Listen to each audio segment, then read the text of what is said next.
Atma Namaste and welcome everyone to the third session of the Causal Body book. So we will continue with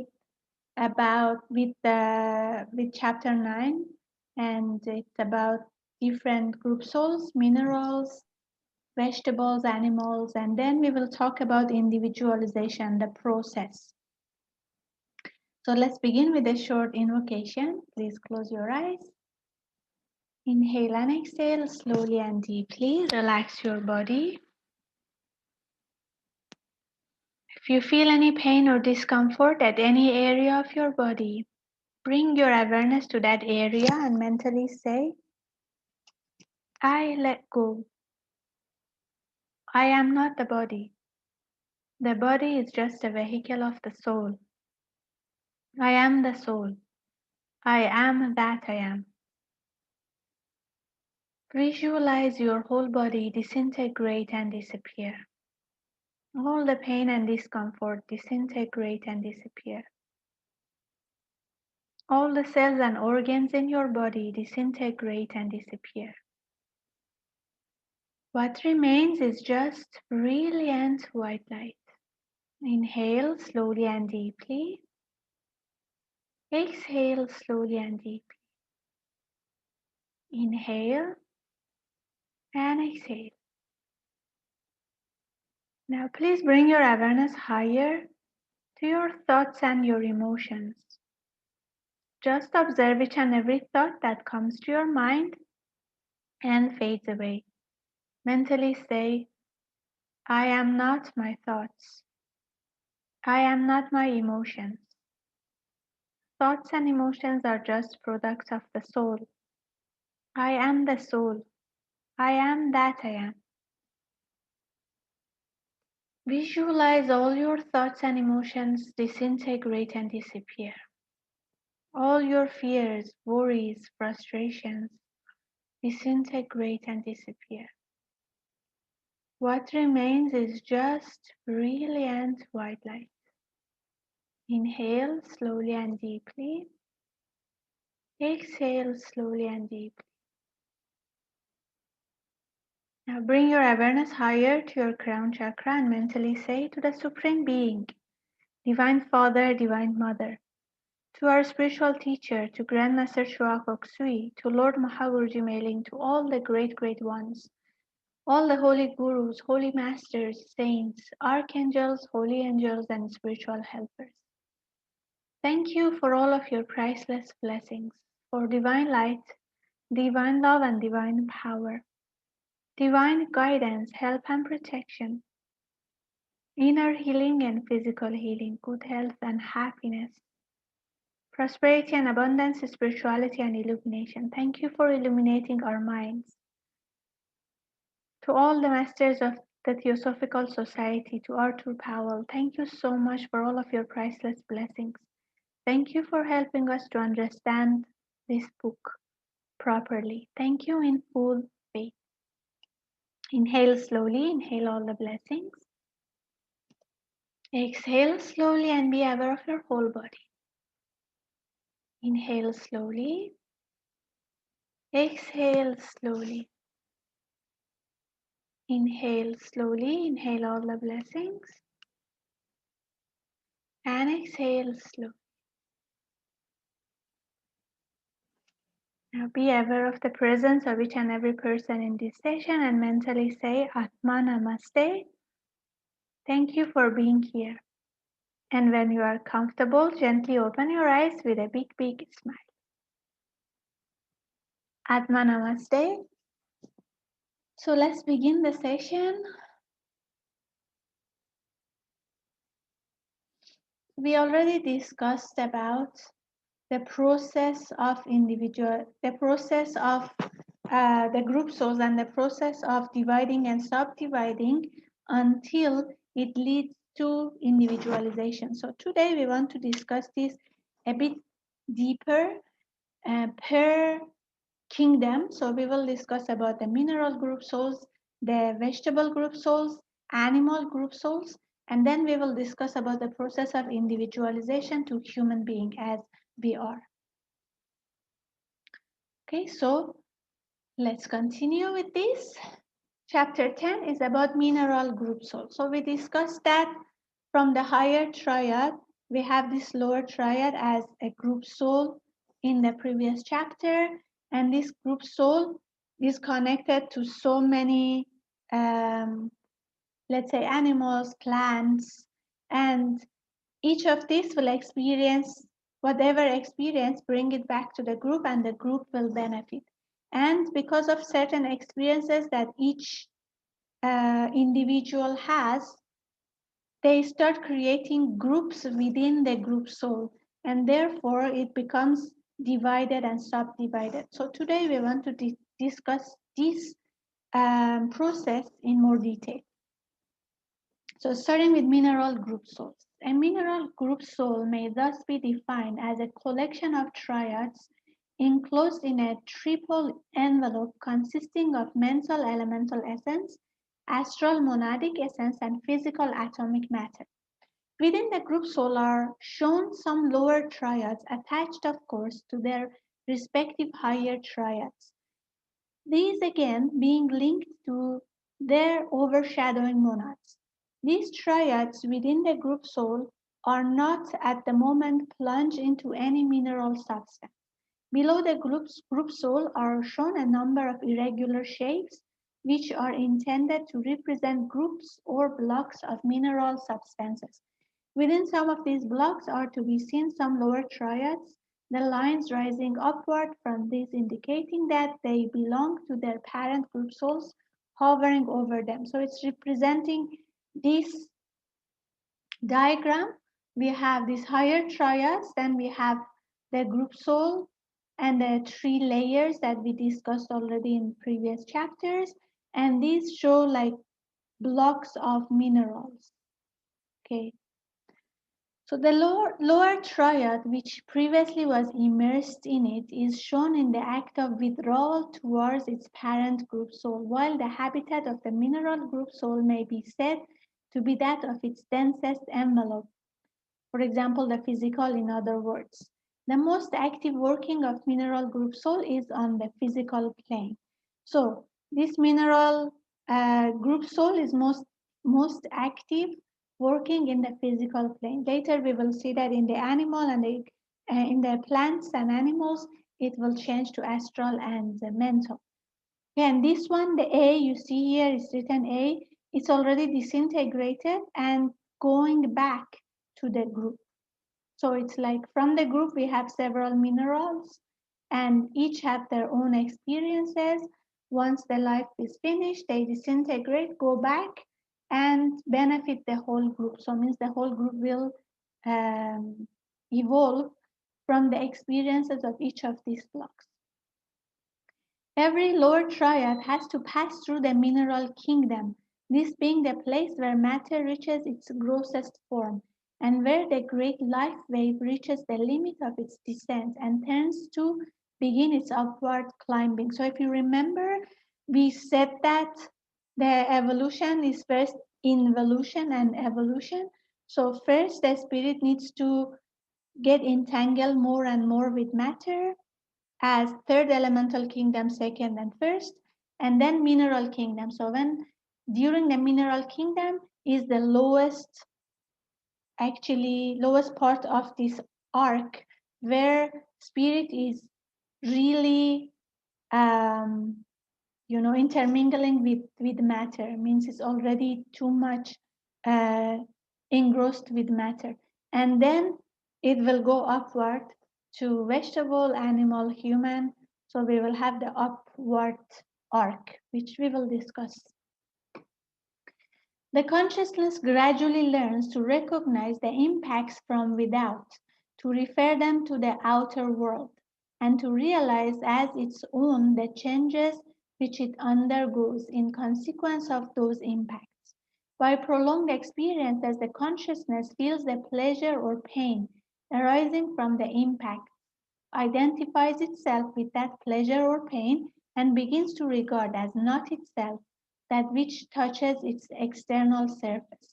Thus is formed the first rough distinction between not I and I.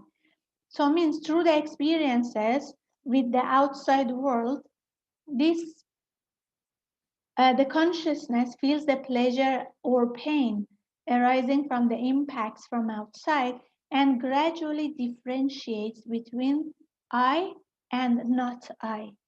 Okay, so whatever the consciousness is feeling, thinking, sensing is I, and whatever is thinking about, sensing about, or feeling about will be not I. As experiences accumulate, the I will retreat ever inwards throughout the whole of its future evolution, one veil of matter after another being relegated outwards as belonging to the not I. But while its connotations steadily change, the fundamental distinction between subject and object ever remains. I is the consciousness which wills, thinks, feels, acts. Not I is that about which the consciousness wills, thinks, feels, or acts.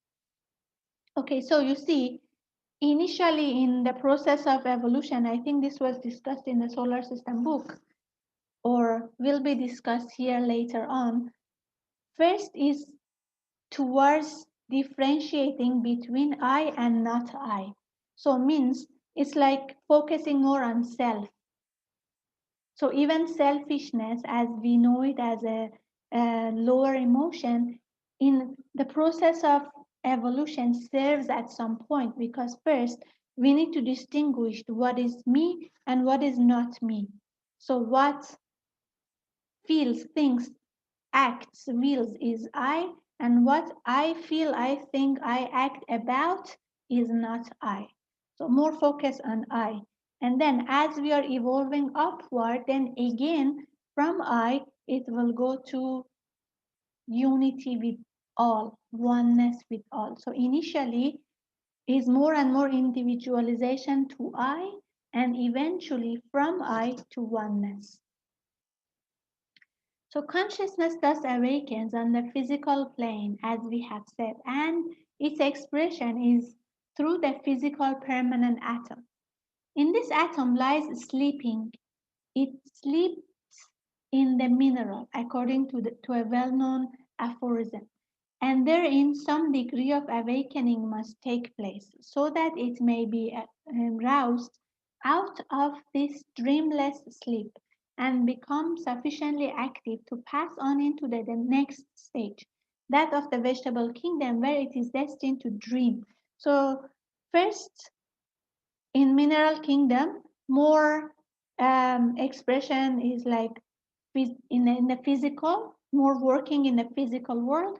And then when we go to the vegetable kingdom, start to develop the astral senses. And then in the animal kingdom, more of the mental. The responses of consciousness to external stimuli in the mineral kingdom are far greater than many may quite realize.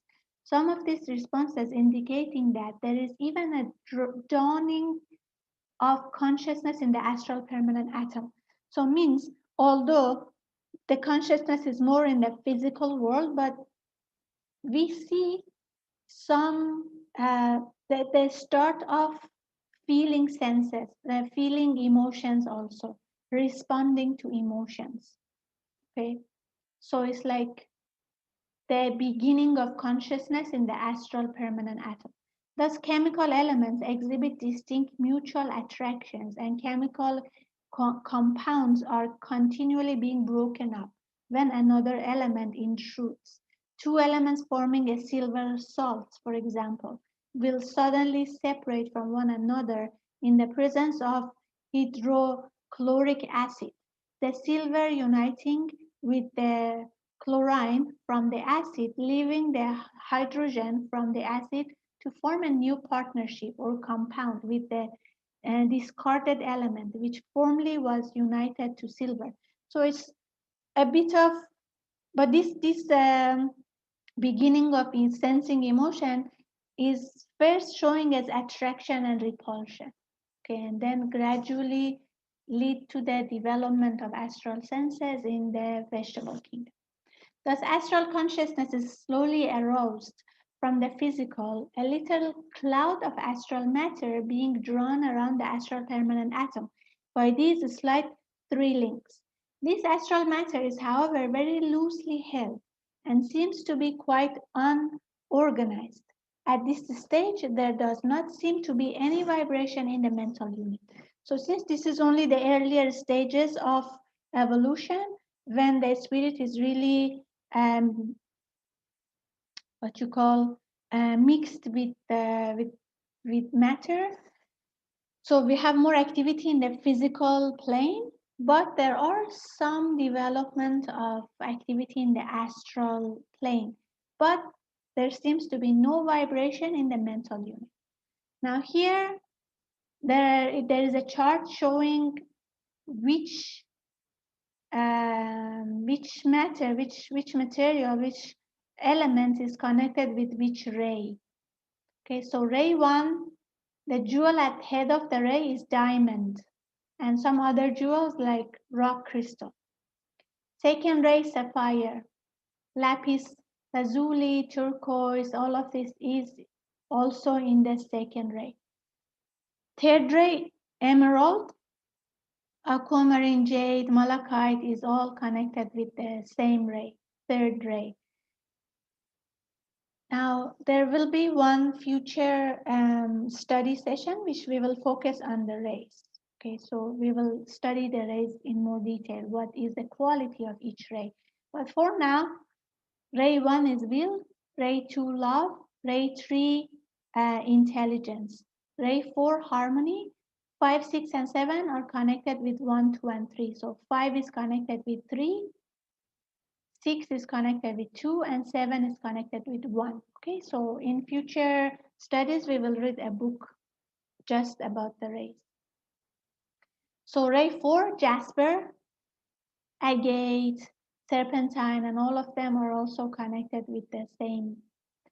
And ray 5, topaz, citrine is in the same.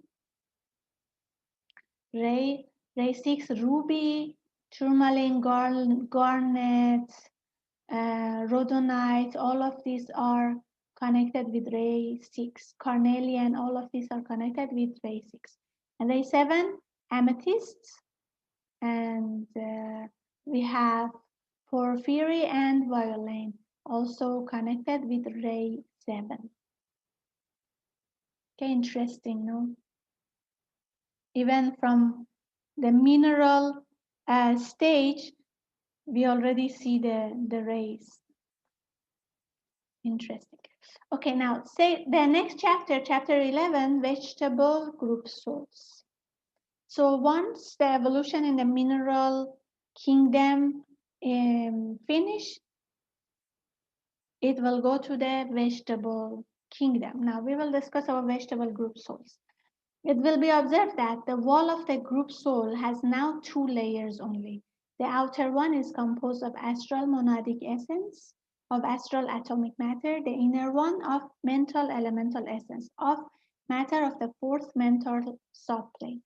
The physical layer which the envelope of the mineral group soul possessed has thus disappeared as though absorbed by the contents of the group soul for the strengthening of their own etheric bodies. So you remember in earlier chapters, we said that this group soul has 3 layers, develops 3 layers. So the physical layer is already absorbed by the group soul, strengthening their own etheric bodies, and now has 2 layers only in the vegetable group soul. Within the group soul are shown some lower triads attached to their respective higher triads, these being again linked with their overshadowing monads. The lower triads within the group soul are not at the moment directly associated with any plant life.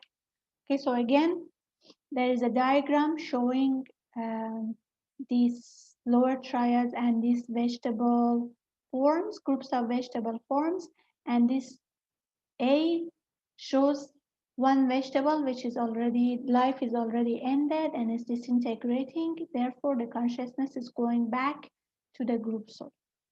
So as in the case of the mineral group soul at A, on the extreme right of the diagram, there is shown a plant form which is supposed to have been destroyed as an organism, the lower triad, which was embedded in it, is released.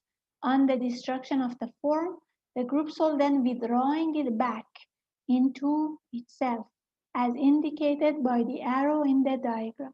So there is an arrow here. This shows that um, this plant is already disintegrated and withdrawn back to the group soul. Okay, so the lower triad, which was embedded in it, is being withdrawn back to the group soul. The activity of the group soul is now transferred from the physical to the astral plane, its work being the nourishment of the astral bodies of the lives it contains. So in the mineral kingdom, the focus was on the physical plane, and in the vegetable kingdom, now the activity is transferred to the astral plane.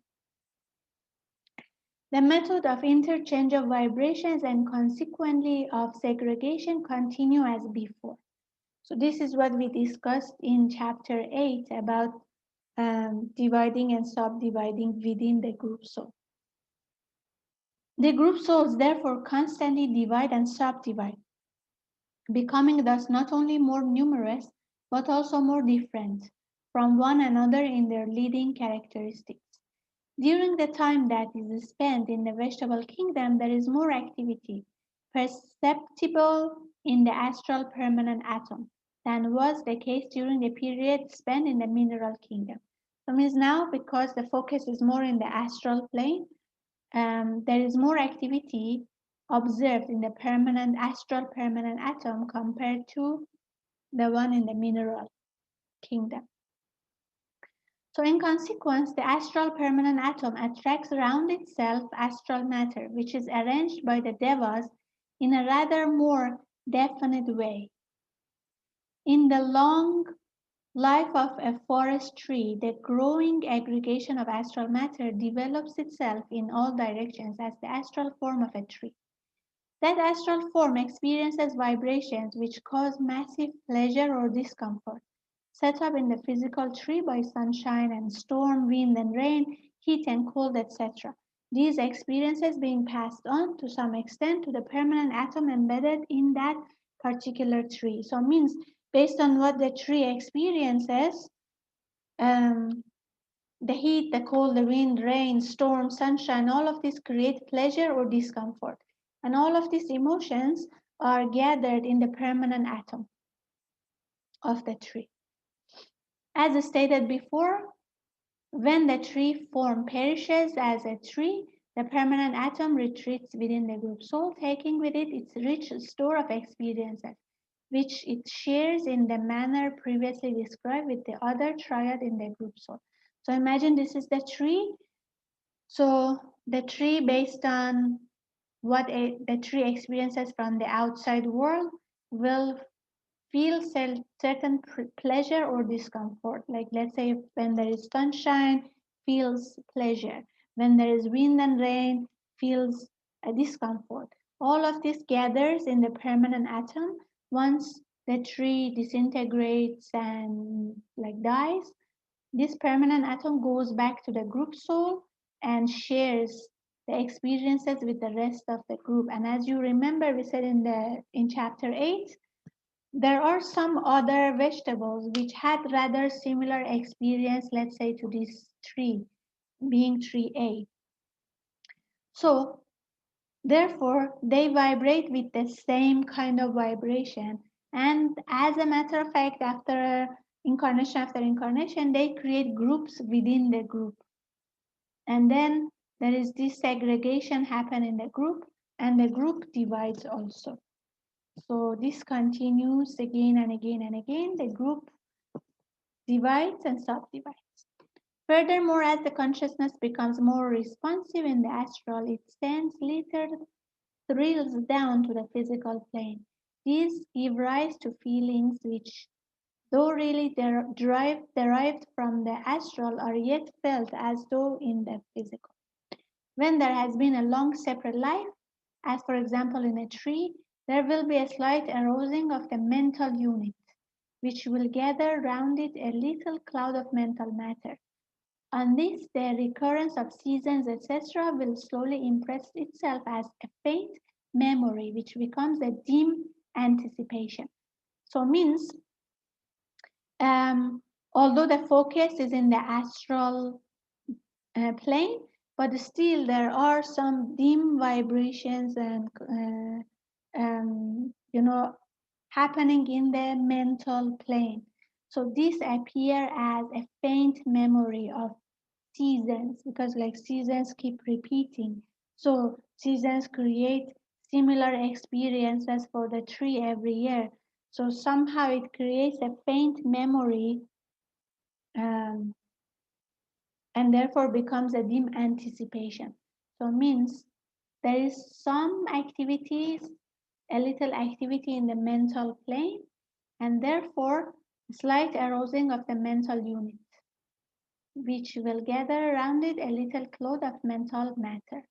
Then in the vegetable kingdom, in the animal kingdom, the focus will go to the development of the mental unit.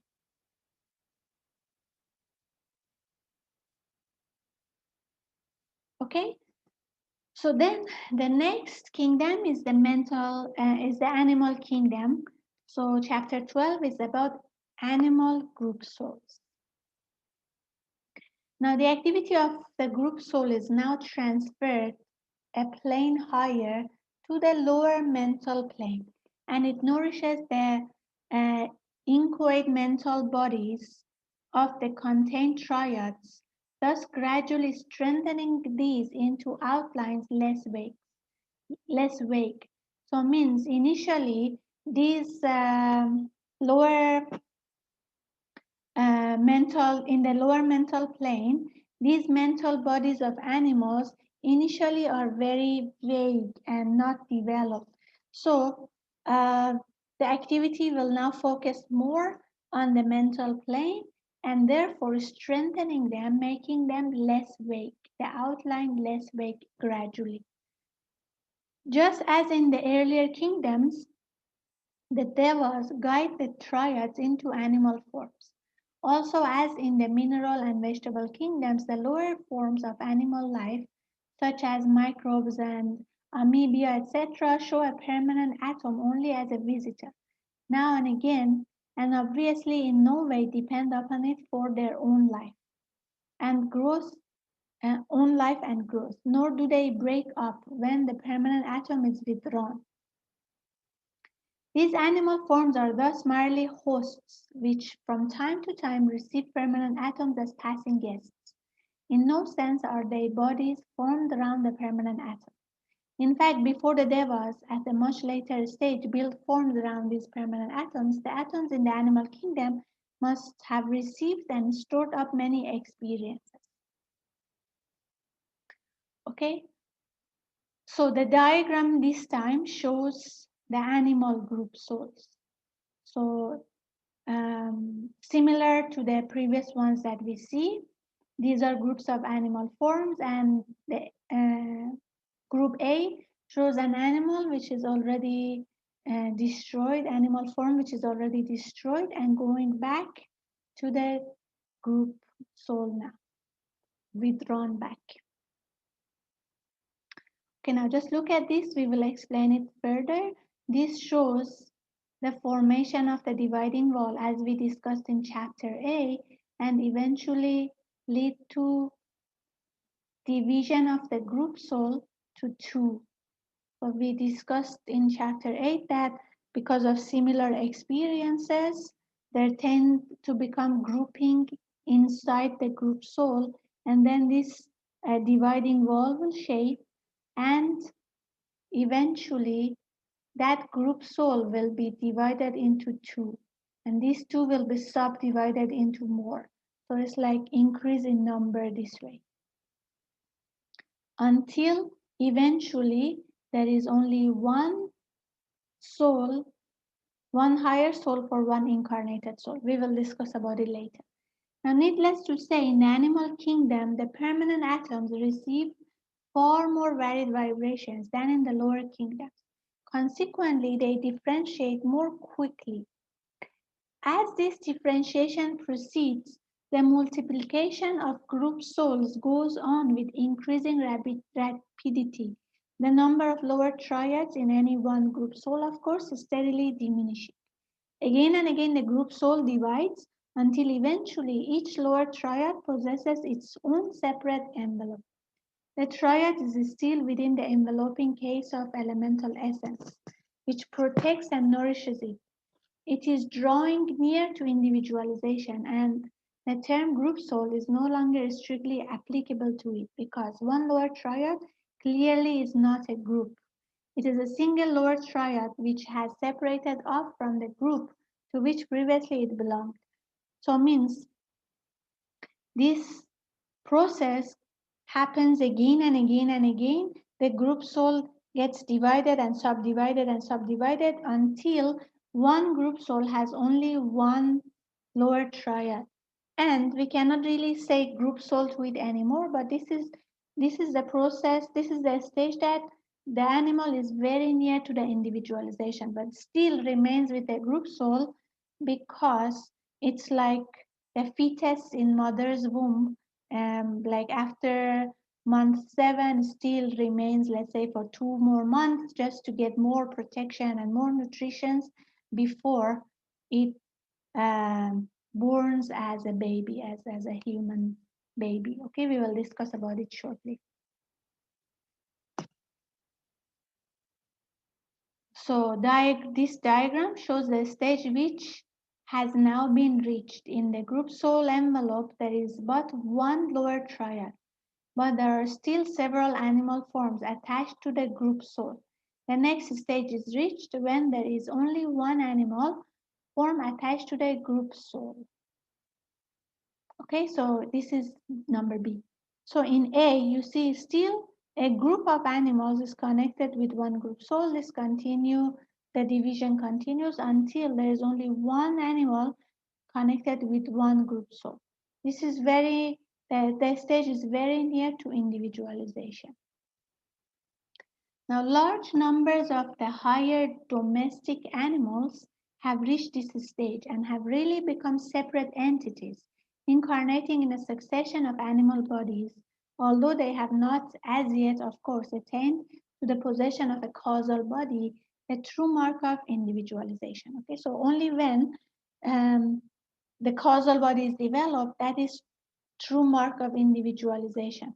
But now this very large number of domestic animals, they are one animal and one group soul, one group soul for them, but they are not yet individualized because the causal body is not yet developed.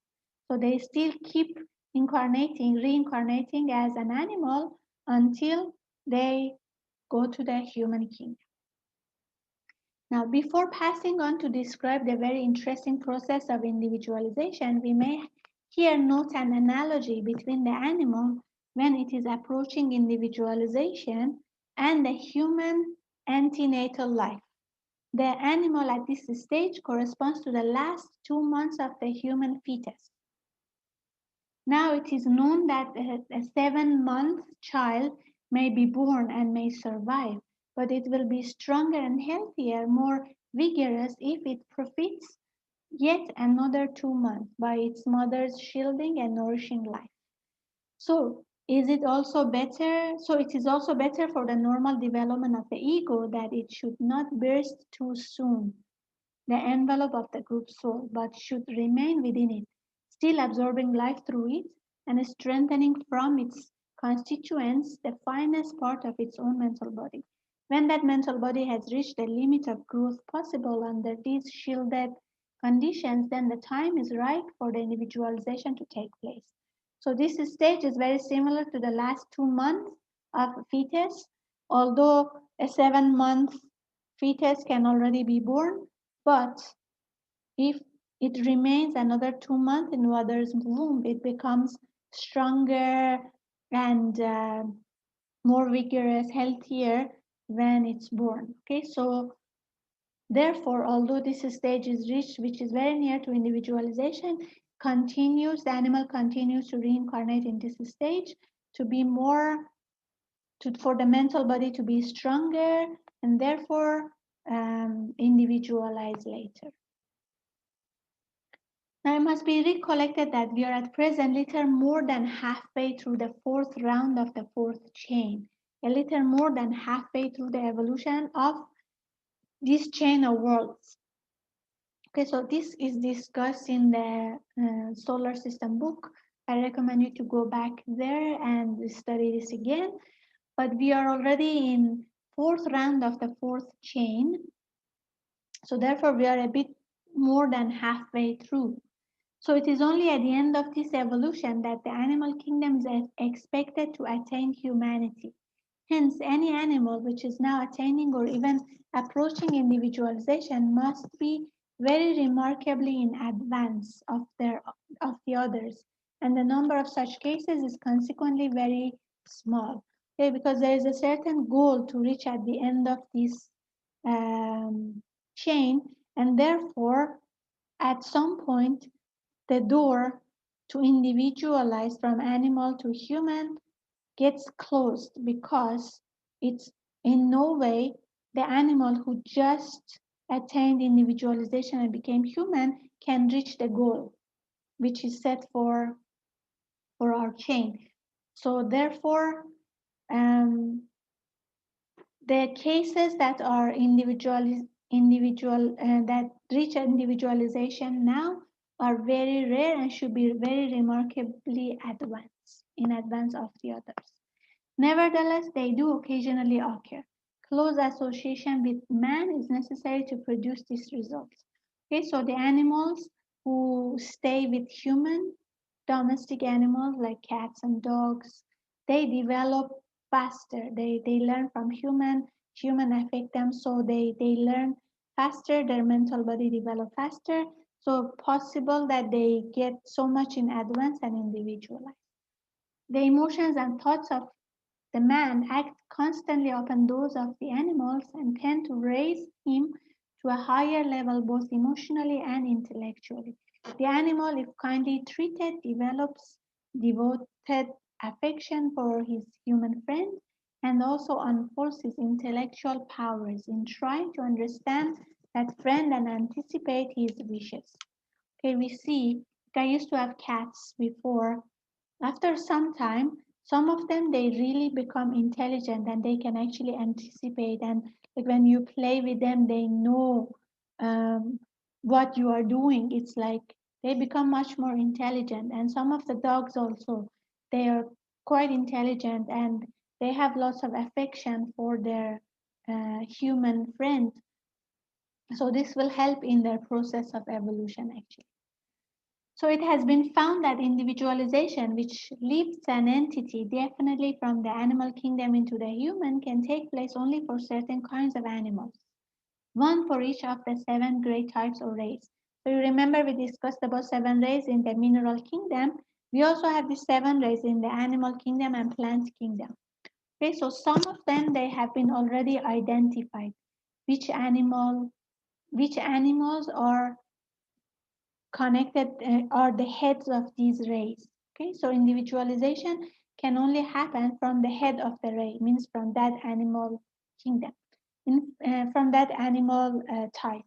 In fact, it is only among domesticated creatures and by no means among all classes, even of these, that individualization occurs. So it means individualization can only happen among domesticated animals and only among some of them, not all. So of these classes, we already know certainly the elephant, the monkey, the dog, and cat. The horse is possibly a fifth. Okay, so out of the seven, one, two, three, four, and possibly five is already identified. So it means from elephant, individualization can happen. From monkey, from dog, from cat, possibly horse. Up to each of these heads of types leads a long line of wild animals, okay, which has not been fully investigated. It is known, however, that wolves, foxes, jackals, and all such creatures culminate in the dog. Lions, tigers, leopards, jaguars, ocelots culminate in the domestic cat. Okay, so means These five are already identified as head of the animals through which individualization happens, and each of them are connected with one ray. And in that class of animals, we have many others who are not domesticated. They are like more of wild animals, like wolves and foxes are in the dog category. Lions and tigers and jaguars are in the cat category. Okay, so these are already identified, but there are so many of them who are not yet identified, okay, studied and identified. So we can do our own research, try to identify who goes in the category of elephant, who goes in the category of monkey, and who goes in the category of horse. Maybe sheep and cows goes in the horse, possibly, I don't know, and needs study and investigation. It should be noted also that an animal of any given type that individualizes into a human being will become a man of that same type and no other. So it means from which animal individualization happened to the human kingdom, which ray, that human will have the same type. Both bees and ants, which together with wheat were brought from Venus by the lords of the flame, live in a manner quite different from purely terrestrial creatures, in that with them a group soul animates the entire ant or bee community, so that the community acts with a single will, and its different units are actually members of one body, in the sense in which hands and feet are members of the human frame. Okay, so to understand this more, if you have not joined us for the study of the solar system, please read that. In the solar system book, it discusses about the lords of the flame, and when they came to the world to help the evolution of the earth, came to the earth to help the evolution of the earth be faster. So they brought with them wheat, ants and bees. So these ants and bees are quite different from the rest of the animals we have on earth. So basically, all of the members, it's like create one whole body. So, and they work as one group. So they work a bit different from the other animals we have on earth. It might indeed be said of them that they have not only a group soul, but a group body also, because they are all part of one whole unit. Okay, so and they work together. Okay, so we discussed about group souls, minerals, vegetables, animals, and now we will discuss about individualization, its mechanism and purpose. So from animal kingdom, individualization happens when the causal body gets developed to human kingdom. Chapter 30. We have now arrived at the stage where a change of vast importance to the evolving life is about to take place. The individualization of the animal, the formation of the causal body, the entry into the human kingdom. We saw first that the monads, which derive their being from the first logos, come forth and dwell on the Anupadaka plane during all ages over which we have glanced. With the help of devas, each monad has appropriated to himself the three permanent atoms which represent him as a Jivatma on the planes of Atma Bhuti and Manas. These three forming the higher triad. In addition to each higher triad has been attached also a lower triad consisting of a mental unit and an astral and a physical permanent atom. Okay, so this was discussed previously. That from the will aspect of the logos, we have the monads. The monads stay in the Anupadaka plane until the rest of the planes are created. And then with the help of the devas, the higher triad is created, Atma Bhuti Manas, and then the lower triad gets created. So the lower triad has been plunged successively into the earlier kingdoms of life, shielded and nourished by its group soul. By repeated subdivision brought about by differentiation of experience, each lower triad has now become possessed of an envelope or sac to itself, derived from the original group soul. So as we just discussed, because of the different experiences, each group soul gets divided and subdivided, and finally it reaches a point that one group soul has only one lower triad, means it's already very near to the process of individualization. After a succession of experiences in a series of single animal forms, the lower triad is at length sufficiently awakened to warrant a further step being taken in the evolutionary scheme, a step which will bring to it a further installment, if we may use such an expression, or aspect of the divine life. Just as the human fetus is nourished by the mother in her womb until such time as the child is strong enough to live its own independent existence in the outer world, so is the triad, shielded and nourished by the group soul, a medium by which the second Logos protects and nourishes his infant children, until the triad is strong enough to be launched into the outer world as a self-contained unit of life, pursuing its own independent evolution. Okay, so this group soul is like womb of a mother protecting the fetus and nourishing it until it reaches a point that it can already become individualized and have its own independent evolution. Okay, so we are going to discuss about this diagram which shows individualization.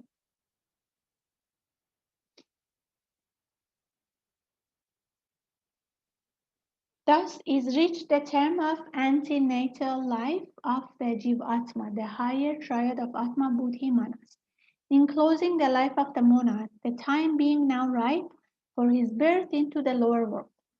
The mother life of the second Logos has built for him the bodies in which he can live as a separate entity in the world of forms, and he has to come into direct possession of those bodies and take up his human evolution.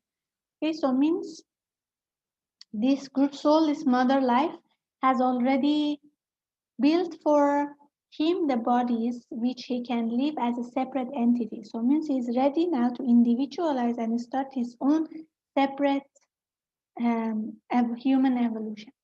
Up to this point, all communication of the monad with the lower planes has been brought through the sutratma or thread cell, on which the permanent atoms are strung. But now the time has come for a fuller communication than is represented by this delicate thread in its original form. The sutratma accordingly widens out, the ray from the monad glows and increases, assuming more the form of a funnel. This downflow of monadic life is accompanied by much increased flow between the Buddhic and monastic permanent atoms. The monastic permanent atom awakens, sending out thrills in every direction. Other monastic atoms and molecules gather around it, and a whirling vortex is formed on the three upper subplanes of the mental plane.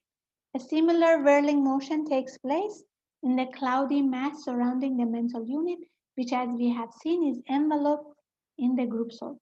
The wall of the group soul is then torn asunder and cut up into the vortex, seen in diagram A. Okay, so this actually is explaining the process of building the causal body. So means from this thread life gets thickened and becomes like a funnel, as we discussed here. This downflow of monadic life is accompanied by much increased flow because between the Buddhic and monastic permanent atoms.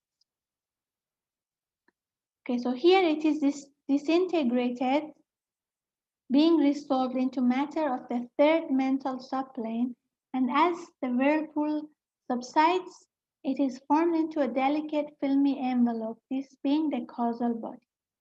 In describing this process, the illustration usually given in the East is that of a water sprout.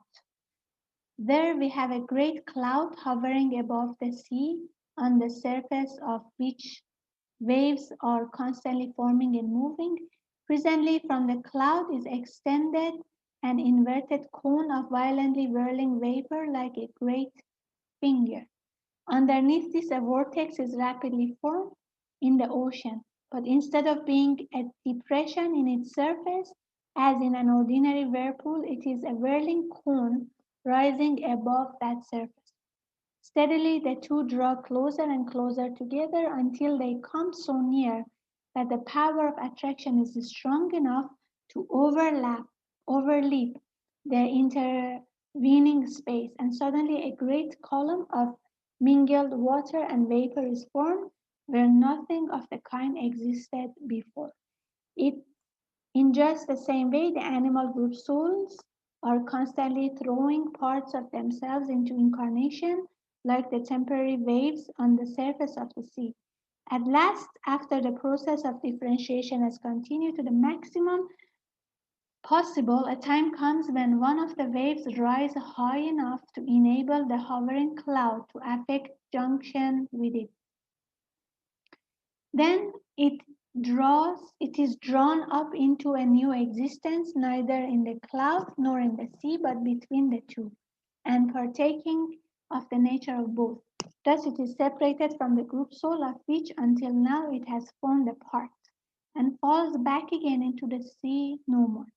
Technically expressed, the life of the animal working in lower mental matter is whirled up to meet the downpouring life of the monad expressed through higher mental or causal matter.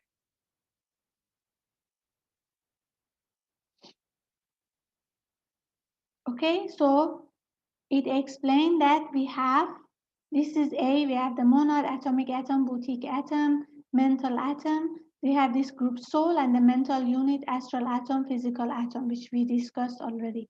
So then we have greater downpour of monadic life, and then it has increased flow.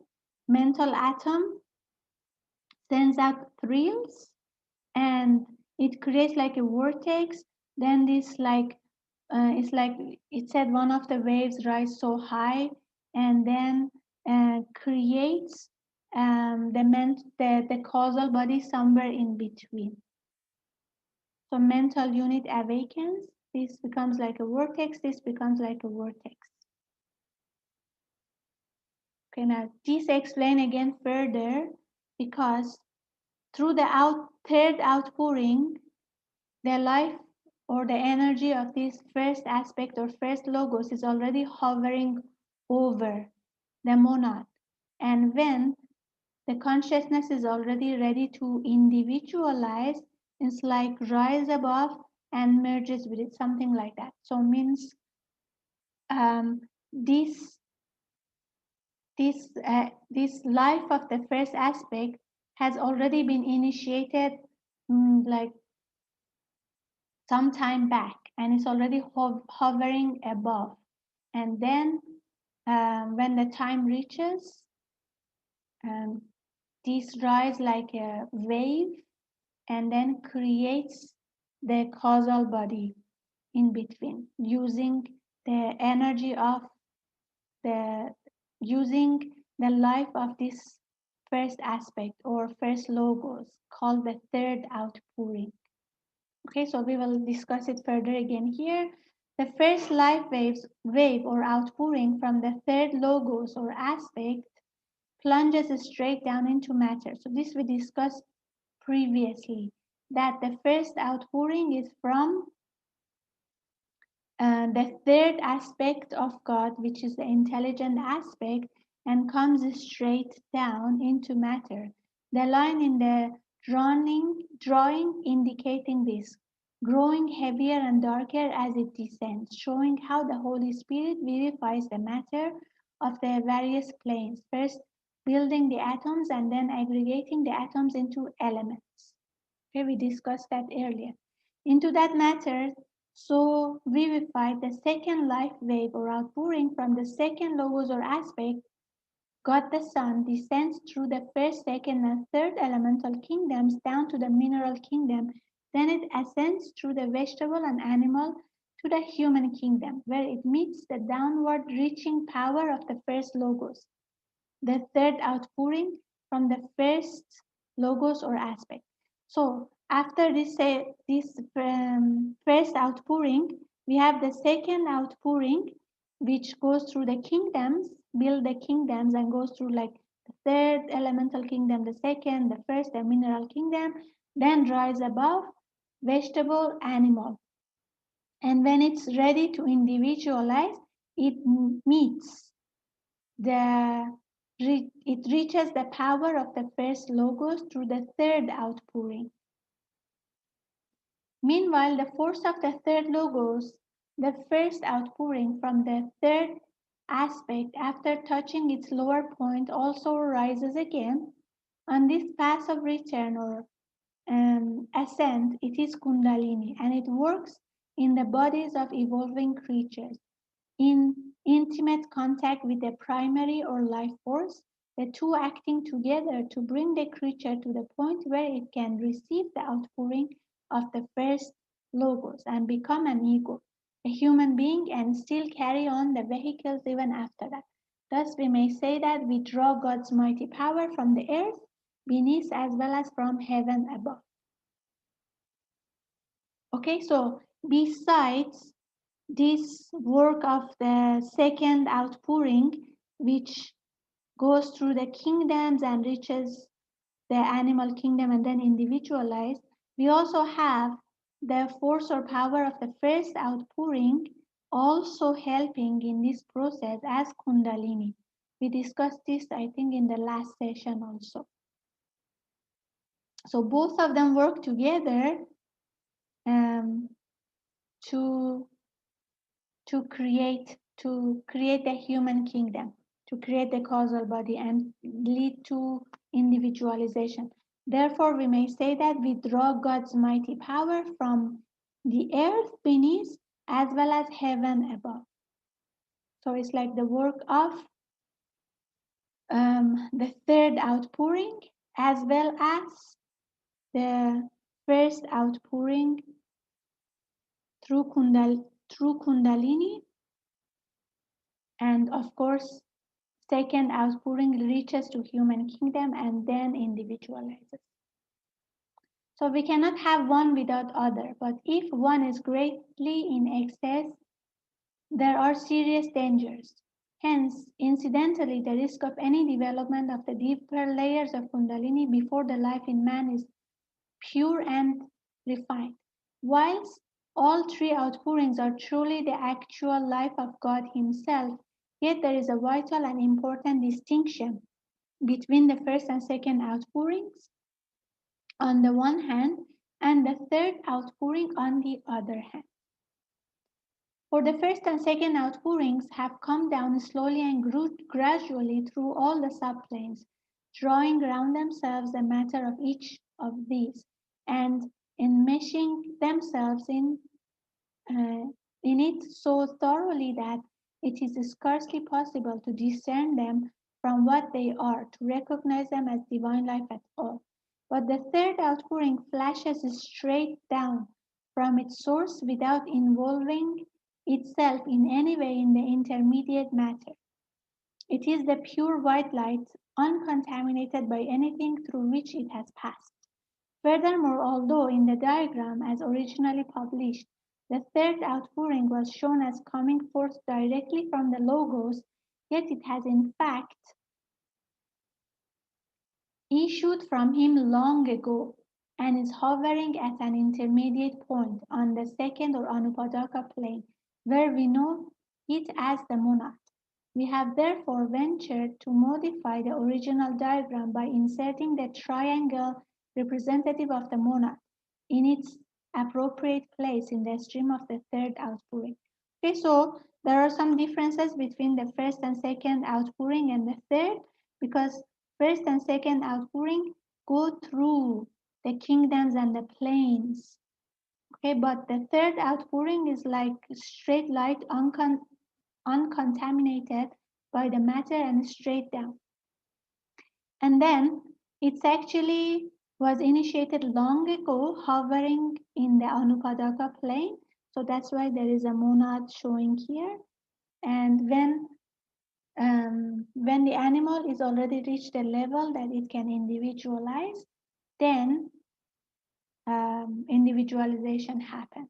So it means it the life of the first aspect doesn't uh, doesn't flows only when the lower triad, only when the man or the animal is ready to individualize. It's already there long before, but hovering over in the Anupadaka plane, waiting for the time of the individualization.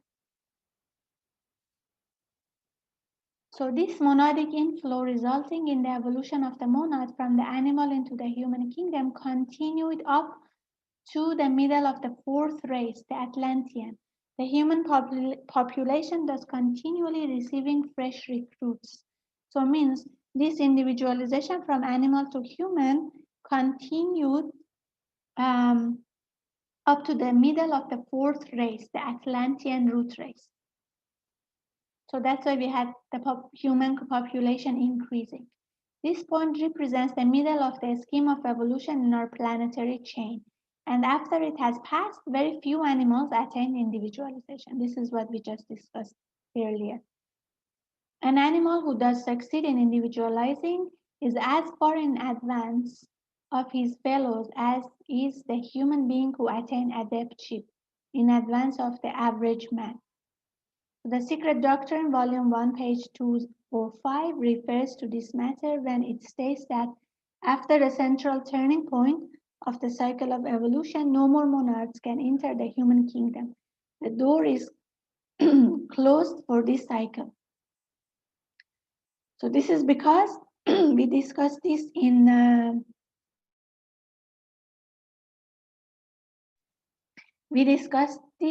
the solar system book, that there is already a certain goal for the evolution in our planetary chain, and that is to reach adeptship. So at some point, this individualization from animal to human cannot happen because it's already assumed that at that late stage it's not possible for that soul who individualized from animal to human to reach that level. So therefore the door gets closed, and only those animals who are very advanced compared to the rest of the animals may individualize, which is like few. The student will observe that the third outpouring differs from others in another important respect, in that whilst the first and second outpourings affect thousands or millions simultaneously, the third outpouring comes to each one individually, only as that one is ready to receive it. Okay, so that is clear. So means once the animal is ready to individualize, then only will receive the third outpouring.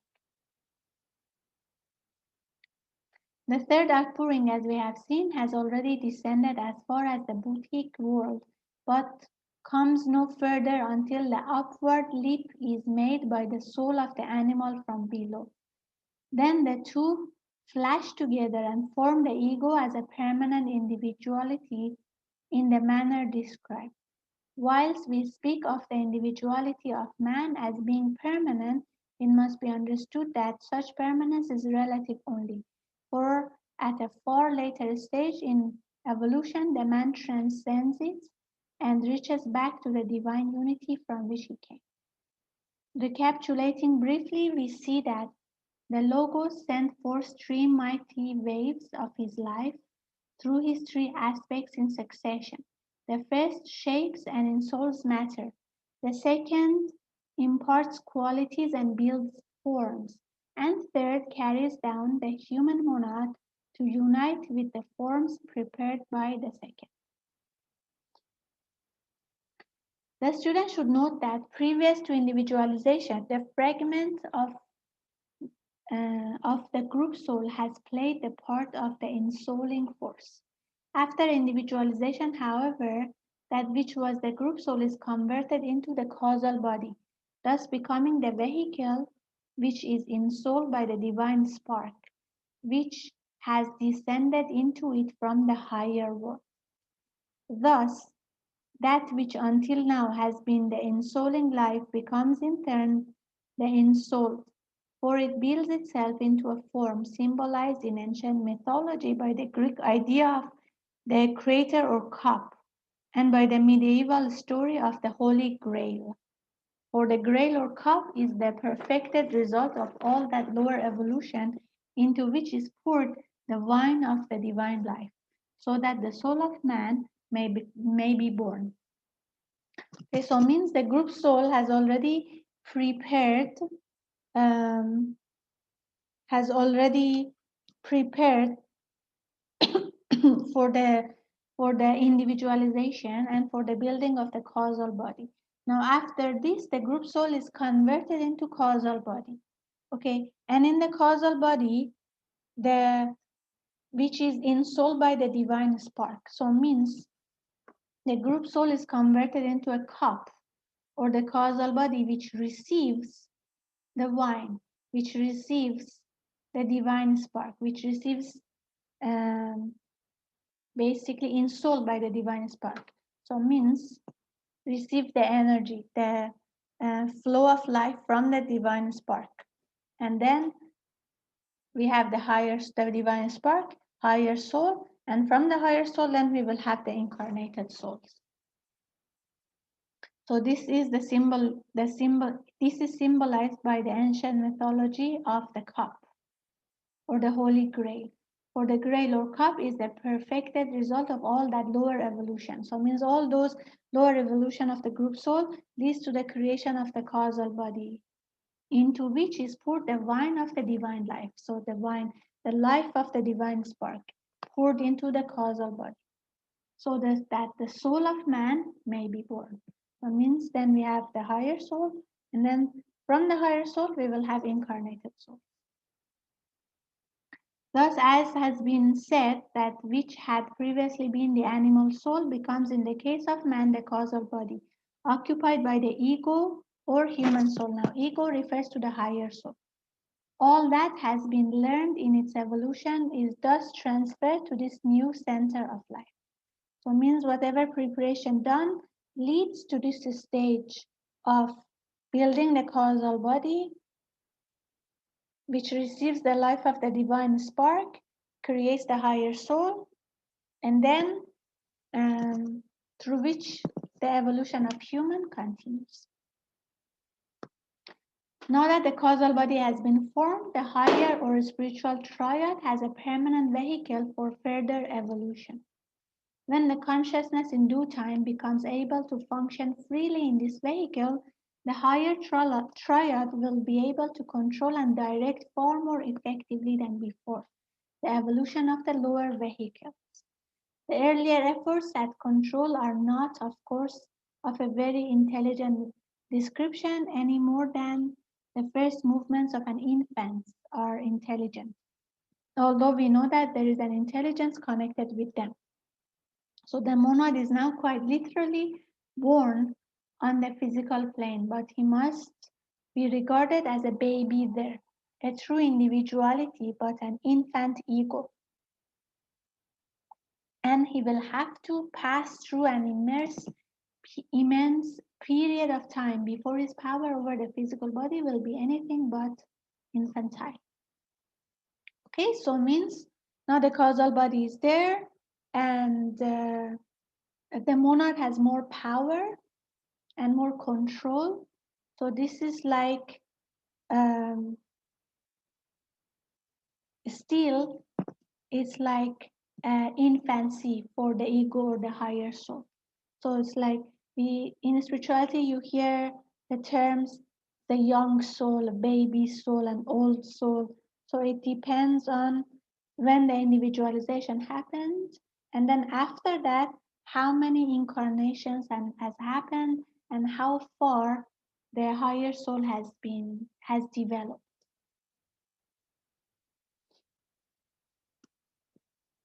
so that it may make for itself the vehicles that it needs for acquiring consciousness beyond its own plane, and then may gradually purify them one by one until they no longer act as blinds or as hindrances, but as pure and translucent media through which all knowledge on every plane may come. As has already been stated, the divine life represented by the third life wave appears to be unable of itself to descend lower than the Buddhic plane, where it hovers like a mighty cloud, waiting for an opportunity of affecting a junction with life of the second outpouring, which is rising to meet it. Now, although this cloud seems to exercise a constant attraction upon the essence below it, yet the effort which makes the union possible must be made from below. With the nature of this effort, we shall deal in the next chapter. The junction of the third with the first and second outpouring is the beginning of the intellectual evolution, the coming of the ego to take possession of its physical um, tabernacle and to link to that the spirit which has brooded over it, which has by its subtle influence shaped and fashioned it.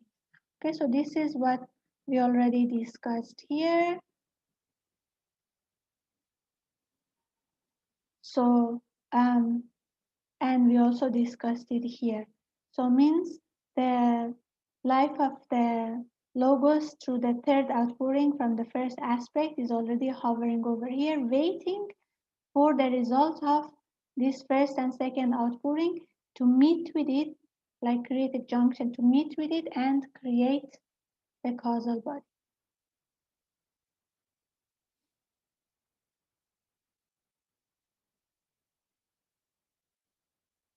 Okay, and where were we? Yes.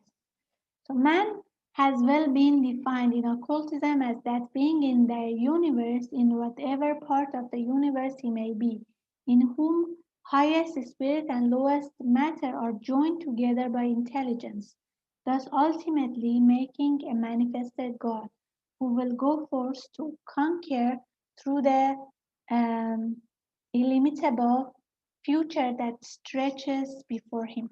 Man himself, the incarnating ego, should preferably be considered as the thinker rather than as mind, for the word thinker suggests an individual entity, whereas the word mind suggests rather a vague, diffused generality.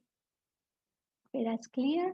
If we consider the phases of involution and evolution in broad outline, we may think of them as consisting of 7 stages. During 3, the spirit descends. As it descends, it broods over matter, imparting qualities, power, and attributes. The fourth stage stands alone, for in it matter now imbues with various powers and attributes, comes into manifold relations with the informing spirit, which now enters it. This is the great battle of the universe, the conflict between spirit and matter, the battle of Kurukshetra, the vast hosts of the opposing armies.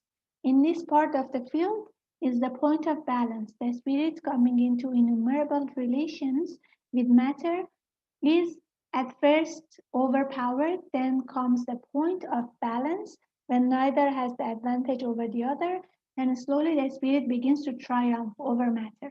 So that when the fourth stage is over, spirit is master of matter and is ready for his ascent through the 3 stages that complete the 7. This basically refers to involution and evolution. So from the source, we, we have involution into matter, so means the consciousness is like go entangles deeper and deeper and deeper with matter. Third elemental, through elemental kingdoms, stages 1, 2, and 3, spirits descend, imparting qualities indicated by the arrow branching out literally into matter. So means trying to learn more and more about matter, how to deal with it, how to control it, how to express through it.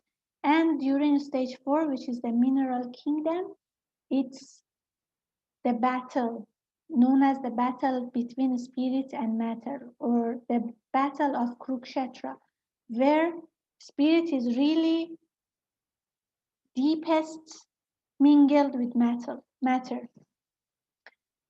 So we have also balance here. And then it goes upward, that we really can call it evolution now. So during stage 4, spirit and matter are in conflict, indicated by the two opposing arrows and by the cross lines symbolizing the battleground of life.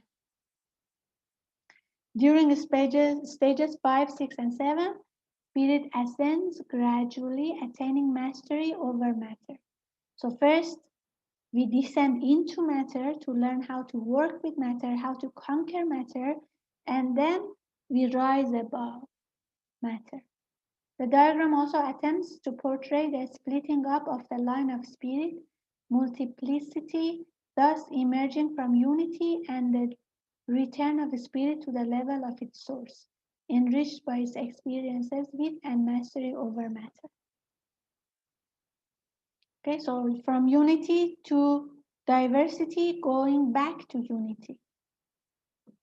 The principle of which this is a particular example is one which recurs over and over again throughout the process of nature. In the course of man's development, the intellectual evolution must, for a time, obscure the spiritual evolution. The spiritual has to give way before the rush of intelligence and retire into the background for a while, leaving intelligence to grasp the reins and guides the next stages of evolution. Thus, for a time, the spirit is obscured, maturing in silence, while the warrior intellect carries on the struggle. The time will eventually come when intellect will lay spoils at the feet of spirit, and man, becoming divine, shall reign on earth, on the lower planes, as their master, no longer their slave. The intellect is essentially the separative principle in man that marks off the I from the not I, that is conscious of itself and sees all else as outside itself and alive and alien. So see, initially, when we are descending more and more matter, trying to differentiate between I and not I, and entangle more and more with matter, learning how to work with matter, spirit should spirit actually goes to the background and gives way to intellect, because intellect can differentiate what is me, what is not me, what is subject, what is object. And once this is over and we are going back to the source, we are going back upward, then spirit becomes stronger again. And then this time intellect is like spirit takes over from intellect, something like that. But the intellect appears to be spontaneously combative, its very nature being to assert itself as different from others. Hence, we find in intellect the root of separateness, the ever springing source of division among men. Unity, on the other hand, is at once felt when the Buddhic plane is reached. But with that, we shall deal in a much later chapter. The student, however, must not form the idea that man is only that which functions as mind or intellect in his causal body.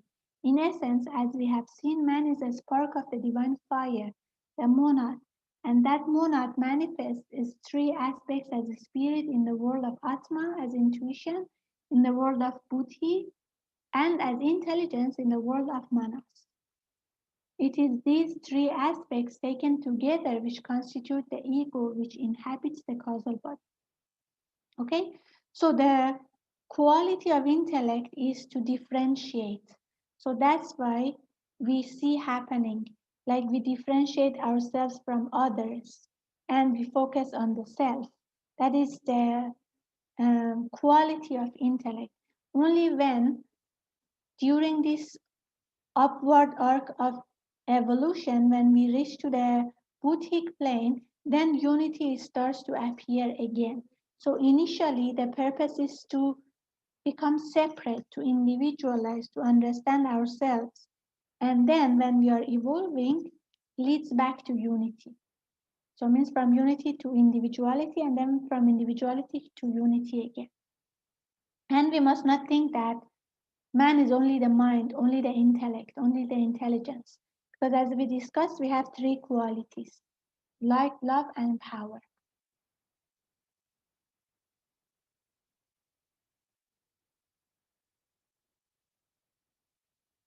The ego is the man during the human stage of evolution. He is the nearest correspondence, in fact, to the ordinary and somewhat unscientific conception of the soul. He lives unchanged, except for his growth, from the moment of individualization until humanity is transcended and merged in divinity. He is in no way affected by what we call birth and death, for what we commonly consider as his life is, of course, only a day in his real life. The lower bodies, which are born and die, are merely garments which he puts on for the purpose of a certain part of his evolution. A concise way of stating the case is to say that man is an immortal individuality who has a mortal personality. So it means the man, the true human is the higher soul, or what is written here as ego is the same, higher soul, which doesn't get changed by um, each evolution, by birth and death. Okay, so it's unchanged. Of course, it's evolving, but it doesn't change the soul, the higher soul. Individuality, personality corresponding to the to the reincarnated soul changes in every incarnation, but the ego or the higher soul remains intact. Okay, so a proper way of saying it is that human is an immortal individuality, is an immortal soul, is an immortal higher soul who has a mortal personality or who has a mortal incarnated soul. In the whole of man's existence, there are three definite changes which outweigh all others in importance and significance. One, the first of these is when he individualizes and enters the human kingdom, emerging from the animal and beginning his career as an ego. Two, the second is the passing of the first of the great initiations. And the third is the attainment of adeptship. Initiation means a spiritual, stage of evolution. Okay, so we have different initiations. So it shows the evolutionary process or stages that the soul has achieved. So these three significance. One is when the human individualizes from animal to human soul and starts to have a causal body. And then when he or she reaches the first initiation. And the third is when reaches the adeptship, which is the goal of this planetary chain. With 2 and 3, we shall deal in later chapters. So we will talk about it later. Here we are concerned only with 1, the attainment of individualization. When such a center is first formed, it is of course merely a baby ego, weak and uncertain. Okay, just like a baby who is just born from the mother's womb, when individualization happens, the higher soul is still like a baby. Okay, so that's why we call young soul. In order that it may become strong and definite, it has to be fenced round by selfishness, the intense selfishness of the savage. For many lives, a strong wall of this selfishness has to be maintained so that within it, the center may grow more and more definite. So it means initially, in order for human to evolve and to become strong and to become definite, first selfishness is needed. So that's why we have this quality of selfishness of the savage. Because we need to focus on the self to grow and to become more definite. Selfishness may therefore be regarded as a kind of scaffolding, which is absolutely necessary for the erection of a building, but which must be destroyed as soon as the building is completed, in order that the building may serve the purpose for which it was erected. So the scaffolding is unbeautiful, and it is were not moved, removed, the building would be uninhabitable. Yet without the scaffolding, there would have been no building at all. Okay, so first, that scaffolding should be built so the building can be built. It's not beautiful, but it's needed for the creation of the building. And once the building is created, that needs to be removed because it's ugly, it's not good, but it's necessary. So selfishness is a similar quality. See, sometimes we think why these lower qualities exist anyway. All of these exist for a reason. All of them serve a purpose at some point of evolution. Okay, so even selfishness is needed in the initial stages of evolution when we have a baby soul. Okay, but once there is a certain development that needs to be removed. Okay, just like the building. When the building is already created, that needs to be removed. Otherwise, the building becomes uninhabitable. The object of the creation of the center being that through it, the force of the logos should radiate out upon the world. Such radiation would be quite impossible if the selfishness persisted. Nevertheless, without the selfishness in the earlier stages, the strong center could never have been established. So it means although selfishness on its own is not good, at some point it should be removed. But without it, that strong center could not be even established in the first place. So initially it's needed, it's necessary. Hence, in the light of this analogy, we see that even the most unlovely of qualities has its place in the scheme of evolution at the right time. So this diagram summarizes the results of the last 4 chapters, showing the relative positions in the evolutionary scheme of the stages we know as the mineral group soul, the vegetable group soul, the animal group soul, the animal ready to individualize, and the human being in his causal body. Okay, so we see in the mineral kingdom, the focus is more on the physical plane. In the vegetable, the focus is more on the astral plane. In the animal, mental plane. And then the animal is ready to be individualized. So the one group soul has one animal, one lower triad connected to it, and then we have the creation of the causal body.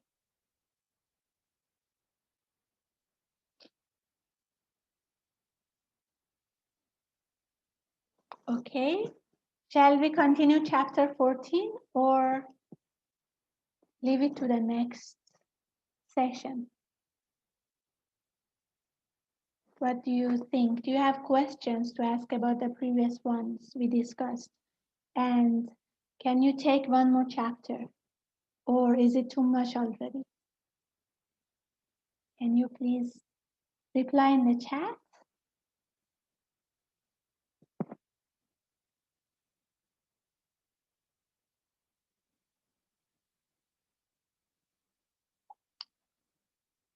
I don't mind going on.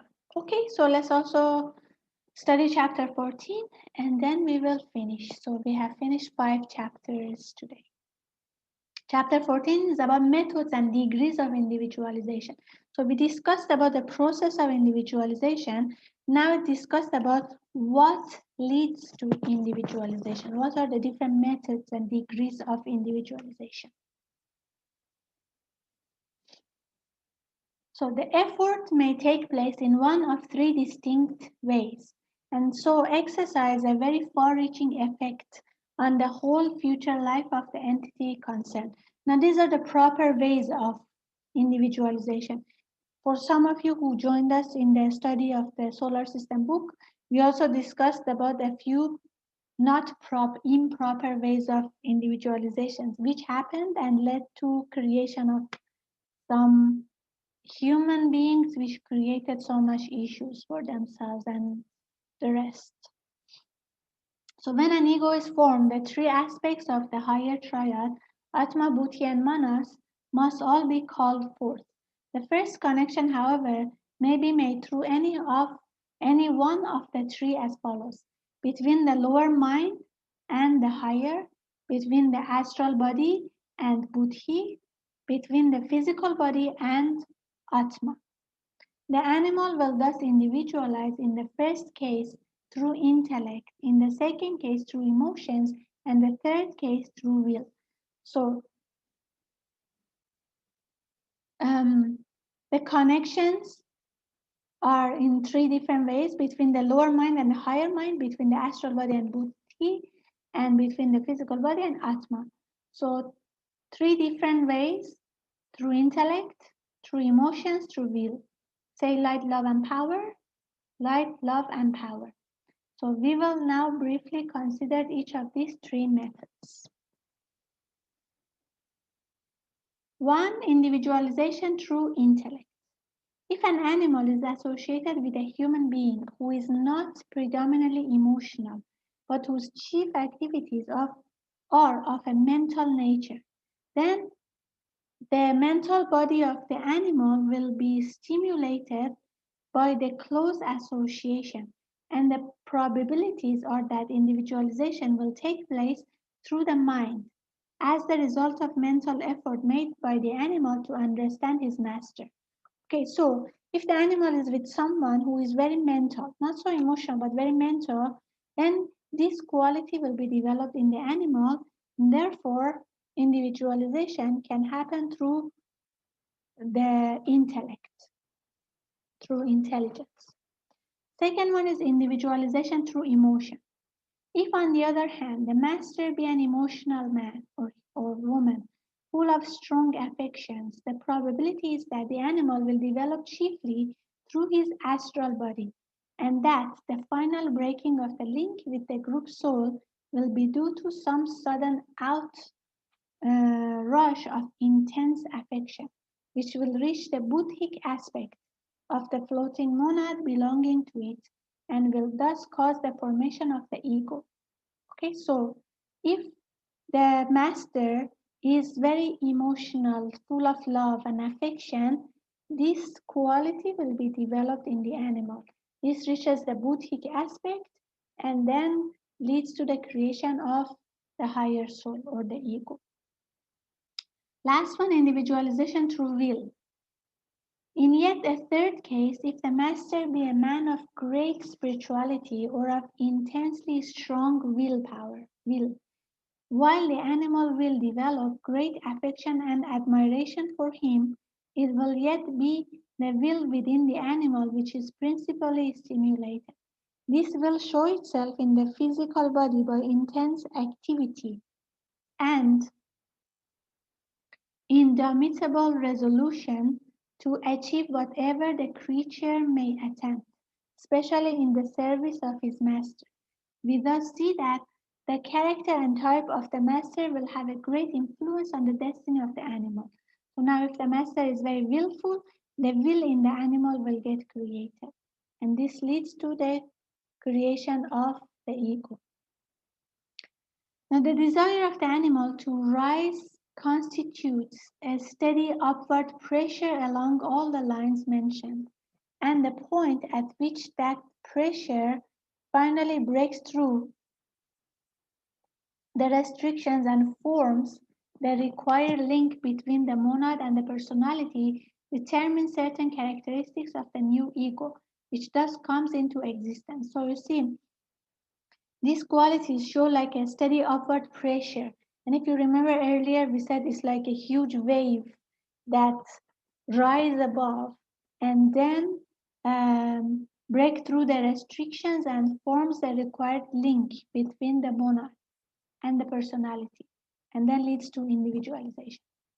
The actual formation of the link is usually instantaneous. In the case of individualization through affection or will, it is more gradual when it takes place through intellect. The actual formation of the link is usually instantaneous. In the case of individualization through affection or will, it is more gradual when it takes place through intellect. So when it's through intellect, it's a bit more gradual, slower. When it's through affection or will, it's more instantaneous. This also makes a considerable difference in the current of the future evolution of the entity. Out of the great mass of the people who were individualized at a certain point in the moon chain, those who had attained individualization gradually by intellectual development came into incarnation on the earth about 1 million years ago. Since they have taken an average interval between lives of about 1,200 years, seems like a bit slow.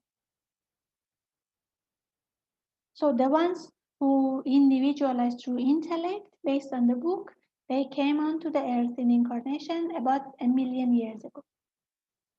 Those of the group who had attained individualization through an instantaneous uprush of affection or will came into terrestrial incarnation about 6 million years ago. They have taken an average interval between incarnations of about 700 years. Okay, so the ones who are individualizing through intellect take longer interval between lives also, about 1,200 years. But the ones who individualize through affection or will take only 700 years in between each incarnation on average. The condition of both groups at present time is nevertheless about the same. It appears that those who individualize through affection are able to generate, if anything, slightly more force than those who individualize through intellect. But a better description of the difference between the two classes is to say they produce a different kind of force.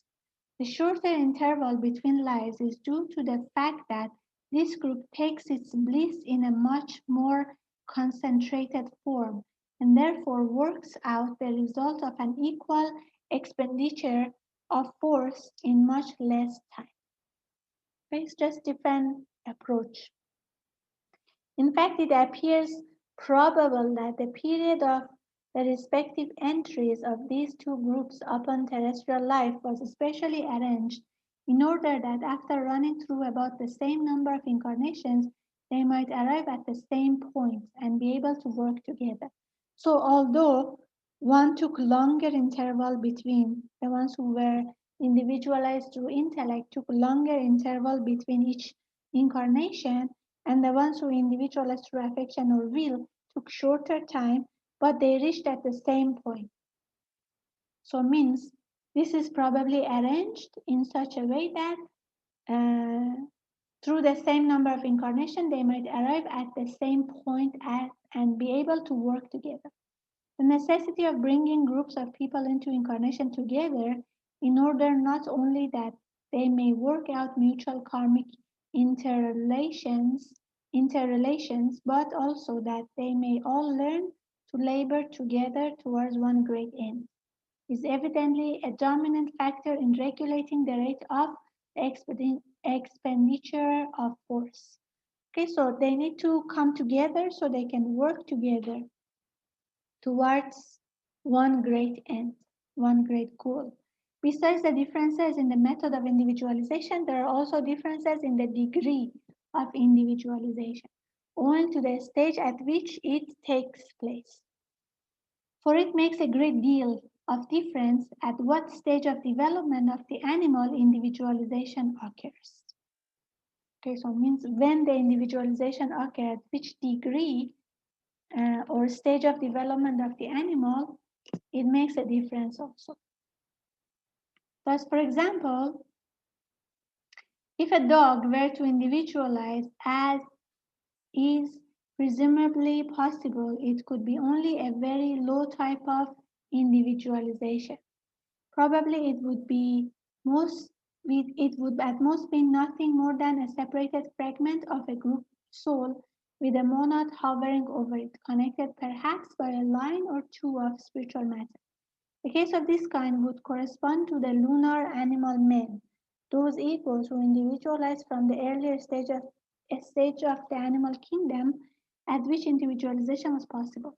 They commenced their human life without anything which could probably be called a causal body, but with the monad floating above a personality, to which it was linked only by a certain thread of nirvanic matter. It was they who, in the first round of the Earth period, filled the forms made by the lords of the moon, thus doing pioneer work for all the kingdoms. It means if individualization happened in the earlier stage of the animal life, let's say a street dog or not so developed dog, then the human which is created correspond to lunar animal men or those egos individualized in earlier stages and they don't really have a proper causal body.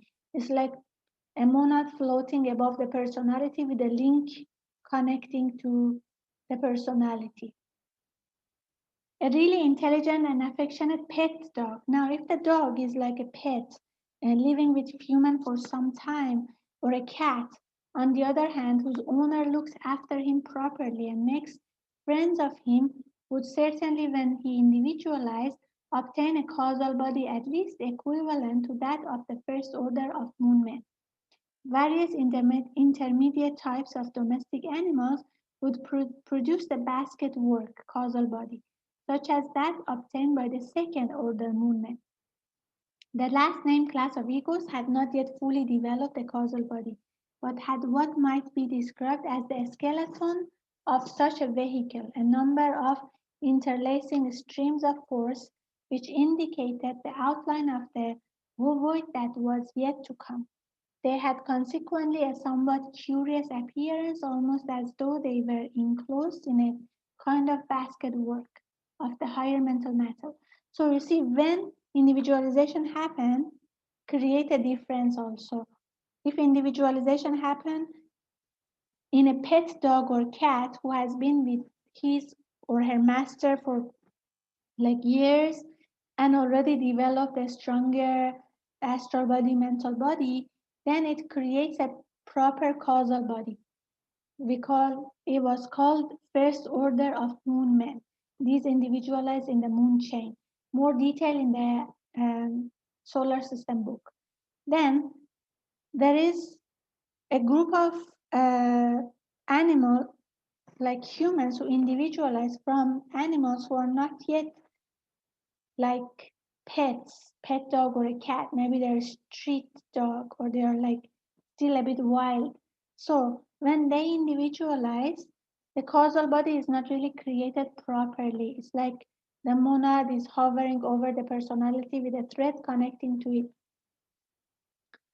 And so that those were called the third order moon men. And in between, we have some other domestic animals which might not be as developed as the pet dog or cat. And when they individualize, they have a causal body, but the causal body is not fully created. It's like a basket work. It's like a skeleton only, not like fully proper causal body.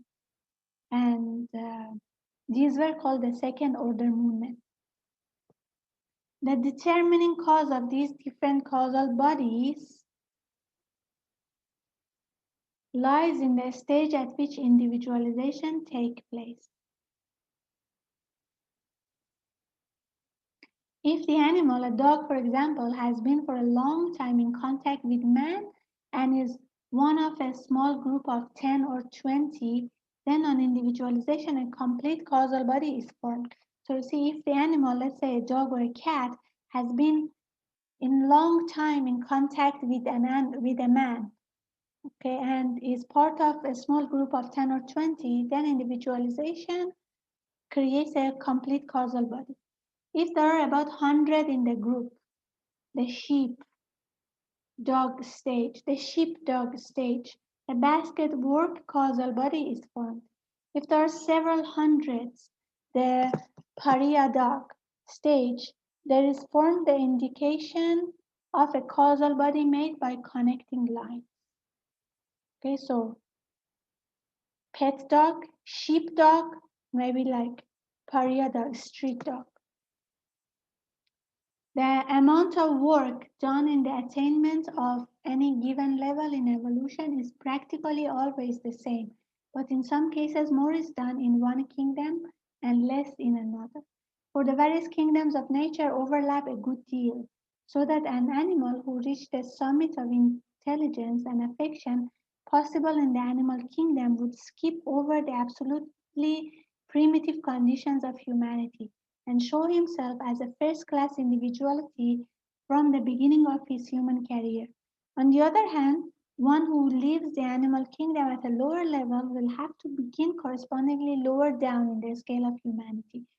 So you see, even if the individualization happened in in let's say the strict dog or a sheepdog, they still continue their evolution in the human kingdom, but maybe start with earlier stages of humanity.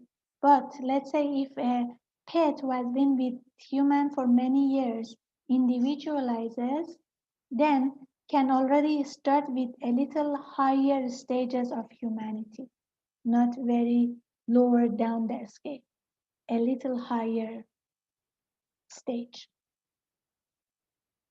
This is the explanation of a remark once made by a master when referring to the cruelty and superstition shown by the great mass of humanity. It was said, "They have individualized too soon. They are not yet worthy of the human form." So one master once referred to the cruelty and superstition of a great mass of humanity, saying they individualize too soon. Means since they individualize too soon from animal kingdom, they still don't have the proper causal body. So that master said they are not yet worthy of the human form. The three methods of individualization through intellect, affection, and will are the normal methods, as we also mentioned earlier.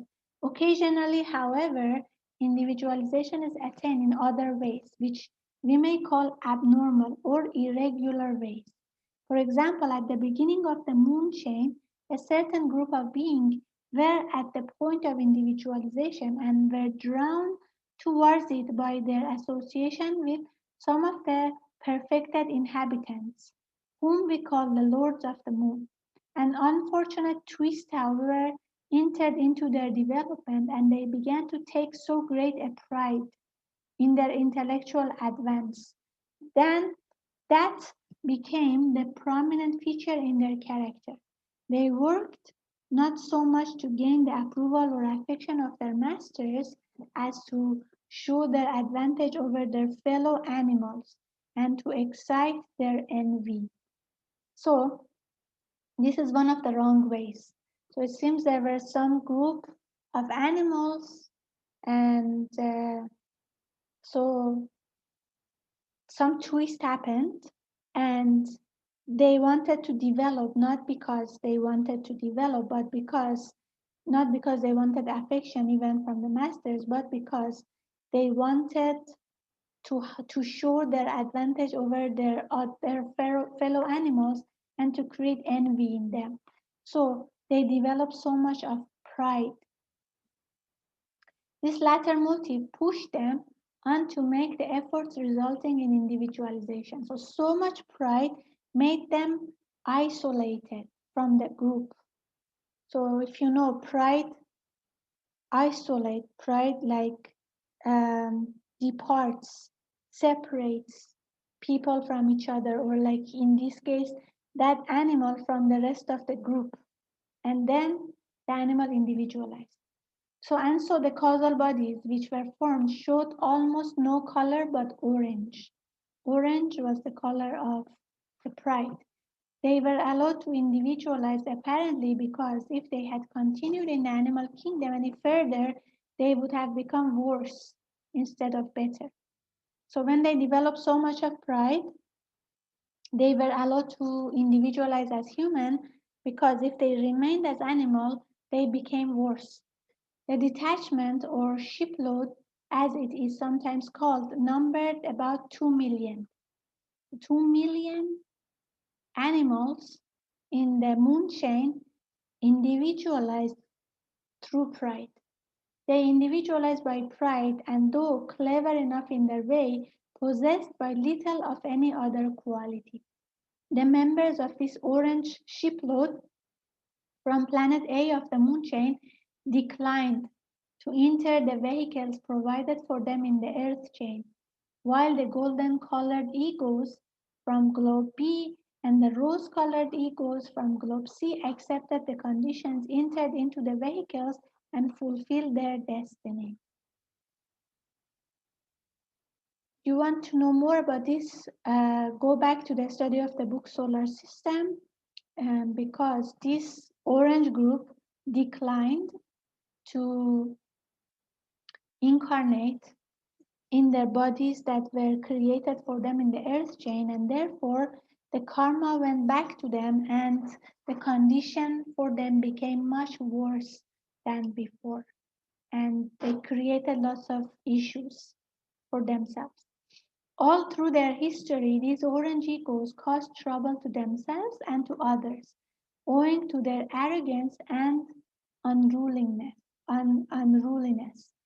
They have been described as turbulent and aggressive, independent and separative, prone to discontent and eager for change.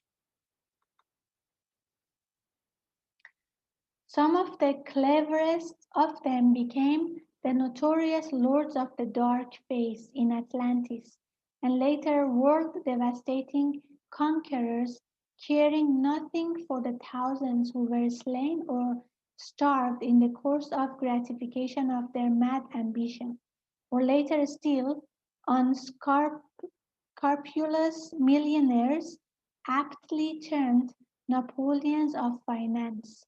So you see, this group who individualized through pride, they created so much problem for themselves and the rest of the world. Some of them, they became lords of the dark face in Atlantis that created so much problem for Atlantis. And this again is studied more in the solar system book. Some of them, they became these Napoleons of finance and these conquerors who cause so much of suffering for others for their own mad ambitions. Another abnormal method of individualization is through fear.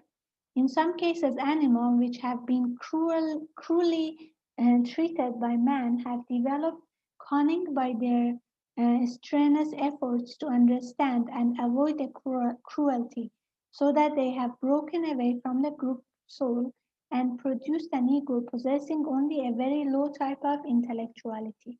So sometimes if the fear is so much, the person may separate from the group also. I mean, by the person, I mean the animal. Separate from the group soul and individualize. A variant of this class is the type of ego in which the cruelty has produced hatred instead of fear. This is the explanation of the cruel and fiendishly cruel and bloodthirsty savages, of whom we sometimes hear, of the inquisitors of the Middle Ages, and of child torturers at the present day. So much of fear leads to hatred. So this group has so much of hatred, so therefore they torture others, like child torturers of the present day, the savages, and yeah. So these two, true pride and true fear, are the wrong ways of individualization. And through intelligence or intellect, and through affection, love, and through will are the proper ways which we discussed. Yet another variant is the entity who is individualized by an intense desire for power over others, such as is sometimes shown by the chief bull of a herd. An ego developed in such a way often manifests great cruelty and appears to take pleasure in it, probably because to torture others is a manifestation of his power over them. On the other hand, those who have individualized at a comparatively low level along one of the regular lines as by affection, for example, provide us with a type of equally primitive but joyous, a good-natured savages and good-natured savages. Such savages are so only in name, for they are kindly and as are many of the tribes in some of the islands of the South Sea. Okay, so there are three proper ways of individualization: through love and affection, through light or intellect, and through will. And there are three wrong ways: through pride, through fear, and through um, desire for power. So the ones who are individualized through pride create a lot of problem for themselves and others. They became the lords of the dark space. They have lots of ambition and they cause lots of issues and misery for others. There is another group which individualized through fear. Fear sometimes manifests as hatred. So these are the ones who like torture others, like child torturers. And there are a group who individualize because of intense desire for power, like chief bull of a herd, and they enjoy cruelty towards others also because it's like a manifestation of their power. So if, let's say, a group who individualized by affection and a group individualized by what you call desire for power, individual as human, initially as savages, one become really cruel savages, the other one becomes kind. They're not really savages, but like maybe living in tribes. They are kind, like tribes in islands of the South Sea, as per the book. Okay, we finished until chapter 14. We discussed about the process of individualization and also the means and degrees of individualization and the consequences of each. Now, if you want to know more about this process of individualization and what happened to these groups in the process of evolution from moon chain to earth chain, please go back to the study of the solar system book. There we studied what happened to these groups in detail. Thank you so much. Hope you enjoyed the session tonight. Tonight was not like very difficult. I think was fun also. Hope you enjoyed. Thank you so much. So see you next week. We are taking a break if I'm not mistaken. So see you in 2 weeks time. Let's finish with a short invocation. So please close your eyes. Inhale and exhale slowly and deeply. Relax your body. Mentally say to the Supreme Being, Divine Father, Divine Mother, and all the great, great ones, thank you for all of your priceless blessings, for divine light, divine love, and divine power, divine guidance, help, and protection. Thank you in full faith. Inhale slowly, inhale all the blessings. Exhale slowly and be aware of your whole body. Inhale slowly. Exhale slowly. Inhale slowly, inhale all the blessings. And when you are comfortable, gently open your eyes with a big, big smile. Atma Namaste and thank you everyone. Have a good evening. Bye.